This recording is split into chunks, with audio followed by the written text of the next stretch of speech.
So I'm here with Jake Oliveira, state rep from Ludlow, who is running for the state Senate seat currently held by Eric Lesser, who's running for lieutenant governor. Jake, thanks very much for joining us. Thank you, Mike. Okay, so we recently had a debate between you and Sidney Levin Epstein. A number of the issues came out during that debate. I just want to continue on a few of them. Transportation is coming quickly up, bubbling from the bottom to the top in terms of a subject here in Massachusetts, and specifically all of the attention being paid on two lines of the MBTA essentially being closed, creating a transportation crisis for the greater Boston area. My concern is questions that deal with Western Mass, like the funding of regional transit authorities and the status of East-West Rail, may be put aside. So not only as you're a current member of the House, but you would like to be in the Senate, what do you see as the challenge in trying to get the attention shifted a little bit?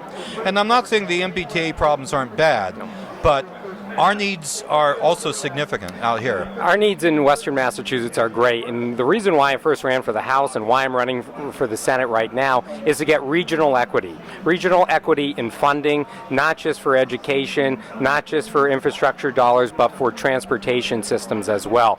I'm a member of the Regional Transportation Caucus in the legislature, which is actually a fairly large caucus because outside of 128, you have regional transit authorities all across Massachusetts, whether it's the Worcester Transit Authority, the Cape Transit Authority, the Merrimack Valley, and here in Western Massachusetts with PVTA and also in the Berkshires. A lot of these regional transit authorities, particularly under the Baker administration, were consistently shortchanged in their budget funding. The legislature this past year put in additional funding because the legislature recognizes this regional equity issue across Massachusetts. But it's not just in our regional transit authorities, it's also in our connectivity with the city of Boston itself. So just last week, Governor Baker signed into law a transportation bond bill that includes $275 million that we fought very hard to get in there for West-East Rail to make that a reality. Also was actually language that was included within that budget, as that bond bill as well, that includes establishing a commission.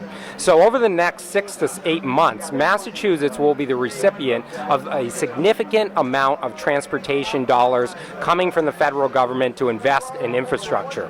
Having that commission set up and the report finalized by the first few months of the next administration will allow Western Massachusetts to access some of those transportation dollars coming in from the federal government, so we retain some of those dollars that are coming in. If we don't come up with a plan, if we don't get our ducks in a row, then I fear that the MBTA will soak up a majority of those transportation dollars coming from the federal government. So clearly, in the role that you now want, which is state Senate, this is going to be a major issue because obviously the MBTA problems are not going to be fixed overnight. This is a fairly long-term kind of solution for them. Mm-hmm. And so, I mean, when it was kind of ironic when Governor Baker was running 8 years ago, he ran, elect me, I can fix the T.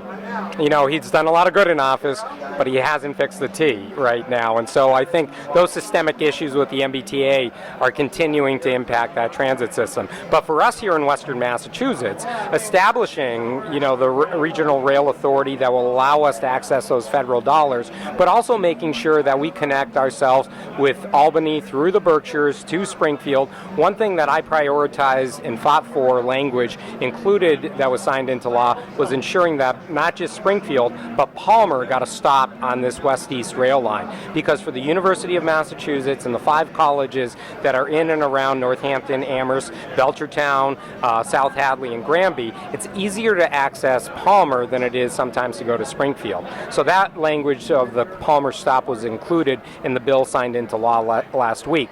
But what I've been particularly proud of about the Western Mass delegation is that we've been speaking as one voice. And if we speak as one voice out here here, we can actually get things accomplished. The language that got included in that bill, the funding that got included in that bill, was because the 24 or so legislators out here from Western Massachusetts spoke together. I'm part of a small group that meets every Tuesday morning. We're taking a little break in August right now, but developing and making sure that we're all on the same page, and that's essential right now as we're looking to retain those transportation dollars. Let me just ask you one more quick question, and that is Republican gubernatorial candidate Chris Doty, part of his platform is eliminating the tolls on the turnpike for the western part. We went through a period where we had no tolls out here. Then the tolls were reinstated. Do you think that that's a good idea? Can the state afford not to have that toll money in terms of, I know it's designated for the upkeep of the turnpike. Do you think that if it was eliminated, it might help us in terms of economic development or tourism?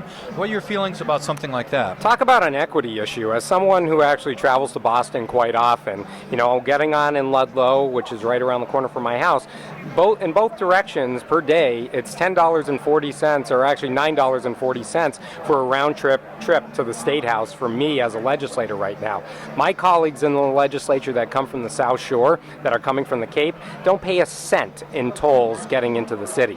Same thing with the North Shore, aside from the Tobin Bridge. So for us in Western Massachusetts, it's actually a tax on us more, and Metro West and the Worcester area, more than anybody else. What I'm calling for is regional equity on there. We should not be bearing the brunt of those toll taxes going into the city of Boston. We need to do a wholesale relook at the way that we tax going into the city. I know that tolls are part of the equation, along with other areas of taxation that will go into our transportation system. But what I'm looking at is regional equity. We shouldn't be flipping the bill for those that are going into Boston from the South and North Shore who aren't paying a cent to get into the city right now. Jake, thank you much for joining us today. Appreciate it. Thank you, Mike. All I right, appreciate take care it. now. Take care.